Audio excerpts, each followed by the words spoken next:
Plus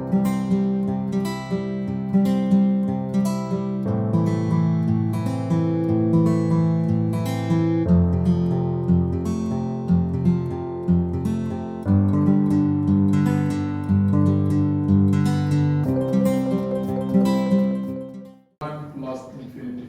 Observe that in all these propositions we are removing one. Yes. It means that the proposition we don't need them for. Actually, what we are building are inequalities that we should use to do something. Yes. We are not building them for L1. We are building them for B greater than 1. B greater than 1. And the string less than what? Infinity. That's So right. With 1 over P plus 1 over Q equal to 1.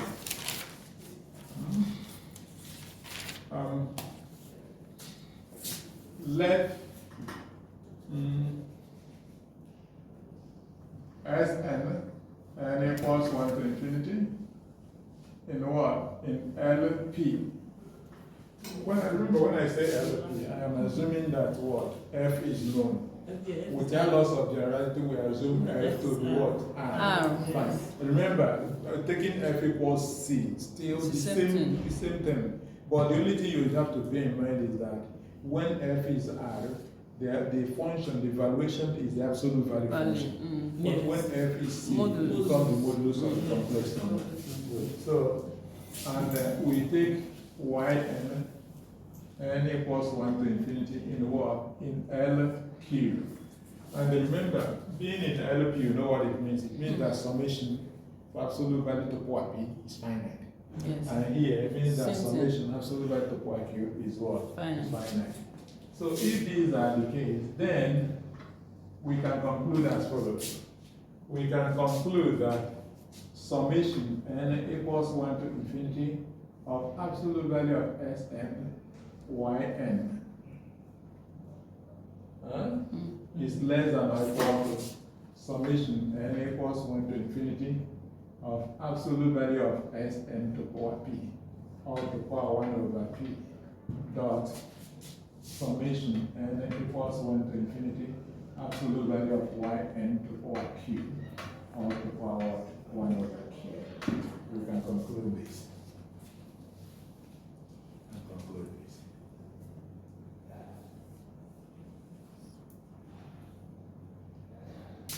Proof. We have to be very, very careful here because there's I have to consider some cases.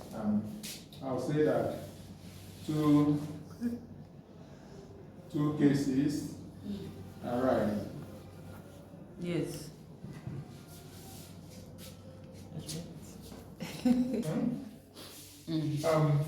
Case one. Case one is the case where we have to.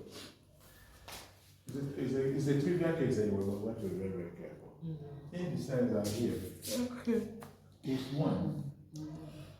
If here, if for all n in the set of natural numbers, either n equals 0 or yn equals 0. Please, if you understand this or as a strong or, then I can continue. What do I mean by strong or? Either Sn is 0 or yn is 0 or both. Yes. And then we are done. Because if either or both, once one of them is 0, then here will be 0. Equality holds. You will have 0 here, and you have 0 here. And then this will be summation of 0. Countable summation of 0, which is 0. Countable summation of which will give us what? 0. Once one of them, any of them is what? Is 0. If this is the case, so if either Sn is 0 or Yn is 0, I don't want to add or both. Oh, okay. Because I'm seeing this as the strong or. Then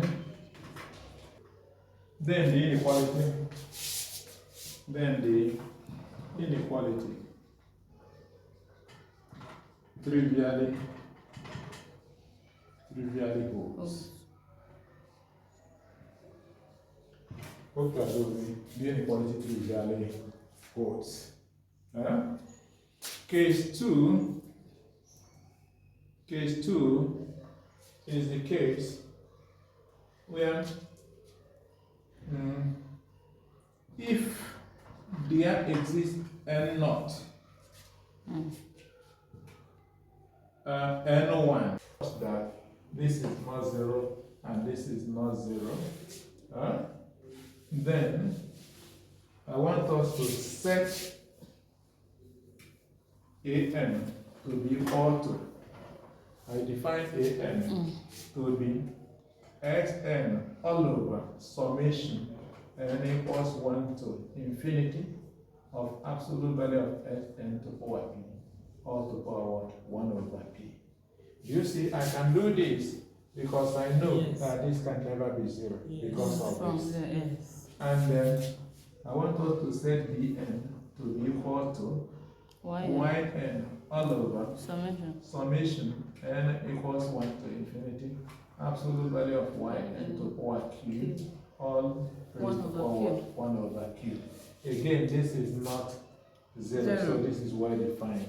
An and bn are well defined. One interesting thing now is that we have to examine an and bn. And our expectation is that an and bn should satisfy the condition of proposition 3. Okay. So that we can apply proposition 3. Okay. You understand? But remember, in this particular case, there is still possibility that the left-hand side is 0. Once the left-hand side is 0, we are done. You don't need to go and start suffering yourself with this. Because 0 is less than exactly. But if the left-hand side is still not 0, then we can do this. This can be done then. Okay. Whether it's 0 or not. Because if the left-hand side is 0, this will be 0. I don't know. Either this or this will be 0. So let's see how we go from it. Absolute value of Sn to power p all over summation n equals 1 to infinity of absolute value of Sn to power p. And then absolute value of bn to power q is equal to absolute value of yn to power q all over summation n equals 1 to infinity absolute value of yn to power q. Hope you can see that. So, for any k in the set of natural numbers,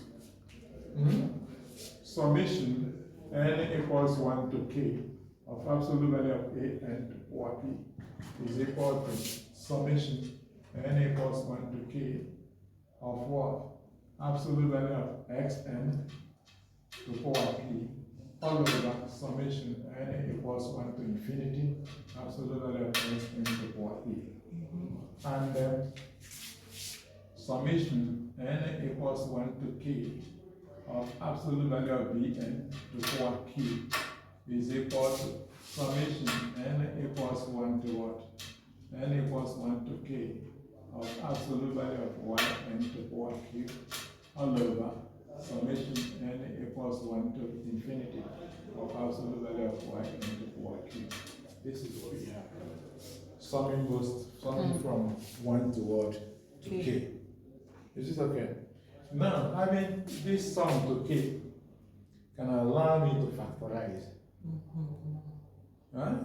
This one is equal to, are you with me? Yes. This is equal to, I'll now have 1 over summation n equals 1 to infinity absolute value of Sn to power p. Then summation n equals 1 to k absolute value of Sn to power p. Does it make sense? Yes. And then this particular one will be equal to, that is, this one will be equal to 1 over summation n equals 1 to infinity absolute value of yn to power q. Then summation n equals 1 to k absolute value of yn to power q. If you look at the first thing, what we have there is this divided by this, is it not? So if I now look at this sum, This particular one is already a fixed number. A fixed number, yes. So this sum is mission n equals 1 to infinity, absolute value of s n to power p, plus absolute value of x2 to power p. I'm expanding this until I get to what? Plus K. absolute value of Sn x k to power p over the same sum. Absolute value of Sn to power p. This one is happening. So this is that is fixed. It's because like it's fixed already, so it won't run. And it's common. Yes, it's common. Therefore, I can pull it out. Yes. Pulling it out is what you're having here. Yes. Yes. Okay. Then the what remains is this sum. That's the sum. Is it okay now? Yeah. Good. So, having done it, we will now get that. Therefore, as k tends to what? Infinity, we obtain that summation n equals 1 to infinity of absolute value of a n to power p is equal to 1. This will go to infinity. And this over this will give us 1. I hope you're with me. Yes. And the what? Summation n equals 1 to infinity, absolute value of a n to power q will also be equal to 1. That's what I've got. Yeah. Good. If you check proposition 3, you will observe that whenever a n is either this one is less or equal to 1, and this one is less or equal to 1, then we can make that conclusion. Yes. So this is equal to 1, which I can say is less or equal to 1, and this one is also what? Less or equal to 1. So by proposition 3, we obtain that summation n equals 1 to infinity of absolute value of a n b n is less or equal to what?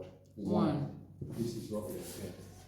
Now, by the time you fix the value of a n and the value of b n here, and you rearrange things, you get the inequality we're looking for.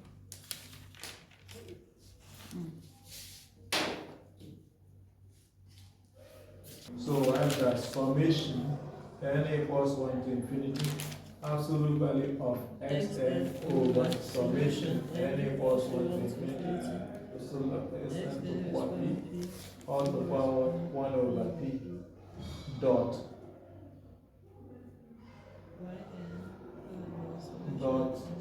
yn over summation n equals 1 to infinity, absolute value of yn to power q, all to power 1 over q. This in absolute value is less or equal to what? 1. And this is equivalent to, this is if and only if summation n equals 1 to infinity, absolute value of s and yn is less than or equal to summation n equals 1 to infinity, absolute value of s n to power p, or to power 1 over p, dot summation n equals 1 to infinity, absolute value of yn to power q, or to power 1 over q. So you can see we've gotten the inequality. So this is the this completes the proof of that one. And this inequality is nothing but the Holder's inequality. I want to make a remark here. The remark is very important, please, in the sense that, as I've explained earlier, if instead of getting this to infinity, we stopped at a finite number, the same computation will give it for a finite number. This inequality is nothing but the so-called Holder's inequality. More importantly, a case may come where P and Q are equal. P equals Q equals 2. you get the contiguous inequality. Inequality, yes. You get the contiguous inequality. But remember, as I said, getting it to a certain end not. That is if you have A1, A2, A3 up to AN not, the same proof give us the inequalities. The essence of this further explanation is to see that the inequality can not only applicable in LP spaces, in the sequence spaces, but also applicable in finite dimensional spaces, Rn. So we can also obtain that. We'll still make the same assumption that PQ are in 1 plus infinity with 1 over P plus 1 over Q equals 1. And I'll take let Sn n equals 1 to infinity, Yn n equals 1 to infinity, be in LP. You can both of them in LP. There are sequences in LP. Then, what I can conclude is that summation n equals 1 to infinity, absolute value of Sn plus Yn raised to power p, or raised to power 1 over p is less or equal to summation n equals 1 to infinity, absolute value of Sn to power p, or to power 1 over p, plus summation n equals 1 to infinity, absolute value of Yn to power p, or to power 1 over p. This is what we can conclude. Observe that, watch here, that absolute value of Sn plus Yn raised to power p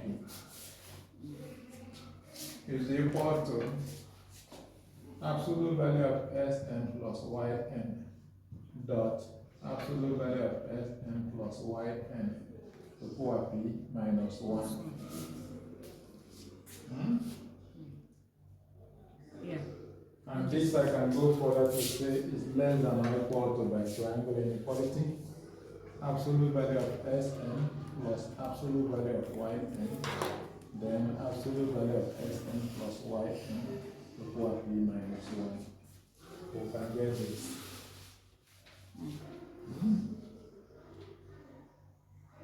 Hope you're following me. Yes. So this means what? This means that we can go further together. This is absolute value of Sn, absolute value of Sn plus Yn to power p minus 1 plus absolute value of Yn, absolute value of Sn plus Yn to power p minus 1.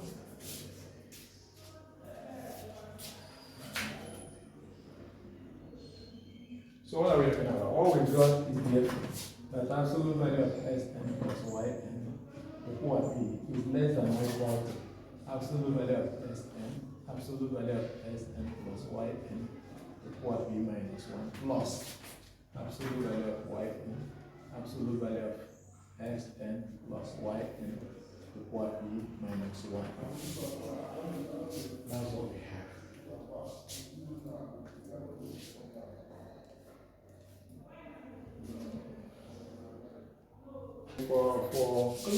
To help your intuition, what you should do is assume k to be 3, say. You sum it, you expand. Yes. Do it when n equals 1, you do this 1 plus 2 plus the other one. Then you watch and see what happens. You find out that you can group. Yes, like Group this. those ones in y and those in x. Yes, yes. And you get that this works. You can do it inductively and get to k. So now here, if you look at this, I can therefore say so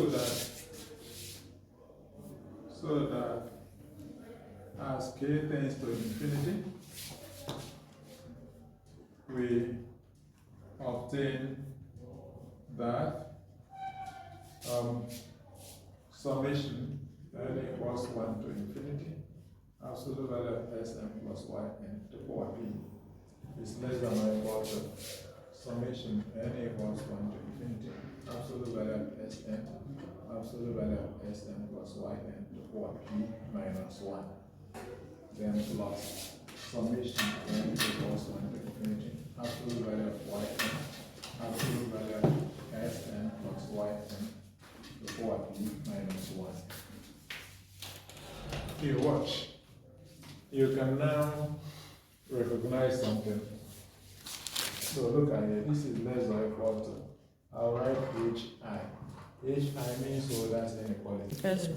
Either I write hi, the Holder's inequality, Yes. or we say proposition what? Let me just put proposition 4. Proposition 4. Then this will be less or equal to summation n equals 1 to infinity, absolute value of Sn to power p, all to power 1 over p, dot summation n equals 1 to infinity, absolute value of Sn plus yn to power p minus 1. Are you with me? Yes, bro. Then to power what? To power q, all of them to power what? 1 over q. Then plus summation n equals 1 to infinity, absolute value of yn to power q to power p, all to power 1 over p, dot summation n equals 1 to infinity, absolute value of Sn plus yn to power p minus 1, all to power q, then everything to power what? 1 over q. This is what we get. Now, what I want you to observe is that by the time you work on this, the inner bracket, you will see that this will be absolute value of Sn plus yn to power p minus 1, then that p minus 1 times q. And the same thing will be happening here, p minus 1 times q. Then if you verify, so this is equal to, let me even write it, summation n equals 1 to infinity, absolute value of Sn to power p, all to power 1 over p, then dot summation, or rather I can say plus, I have summation n equals 1 to infinity, absolute value of yn to power p, all to power 1 over p, then all this in bracket times summation n equals 1 to infinity, absolute value of Sn plus yn to power p minus 1 into q. Then all of them 1 over to power 1 over q. Then there's something, you're using the fact that we are given the, I want you to use 1 over p plus 1 over q equals 1 to check that p minus 1 times q is equal to p, and 1 minus 1 over and 1 minus 1 over q is equal to 1 over p. But why did we, please, why did we apply Holder's inequality here? Because of the product. Because there's, we have Absolute some, value of Sn. Okay, so when okay. So that's what was expanded. if you check the Holder's inequality, you can see what it said. Whenever you have it. Okay. So then now to observe, I want you to observe that this is equal to this. So that here the whole of this is p. And if you get that the whole of this is p, it means that the entity inside this bracket is exactly the same entity on the left hand side. And again, that entity on the left-hand side is on the right-hand side raised to power 1 over q. Therefore, by the time you take this over to the other side, and here we have to be very, very careful. We should have mentioned it, and I didn't mention it again. What didn't I mention? That inequality we are trying to do. If you those cases we consider in the orders inequality will also still apply. In the sense that we can consider first when x n and y n are Zero, yes. If both of them are, if they are zeros, you understand? If they are zeros, then they are nothing to. We are done, Yes. because we get 0 less or equal to 0. Then you consider a case where for some n naught, x n naught, no, y n naught not equal to 0. Or even, okay, y n naught, if the x n naught not equal to 0, y n1 not equal to 0, there's a place where they are not, the terms are not 0. If you consider that will allow us, that consideration will allow us to divide both sides. So on that assumption, that we're assuming that not both x n and y n are zeros at the same time, we can now divide. And if we divide, what are we getting? We'll get that the whole of this raised to power 1 minus 1 over q will be less than or equal to this. But this raised to power 1 minus 1 over q with this, that 1 minus 1 over q is equal to 1 over p. Will now give me that this implies that what here summation n equals 1 to infinity, absolute value of s n plus y n to power p, or to power what? 1 over p is less than or equal to summation n equals 1 to infinity, absolute value of s n to power p, or to power 1 over p, plus summation n equals 1 to infinity, absolute value of y n to power p, or to power 1 over p. And this completely proof. This completely proof. So we have that. So actually, these two, these are the ones, these imply what?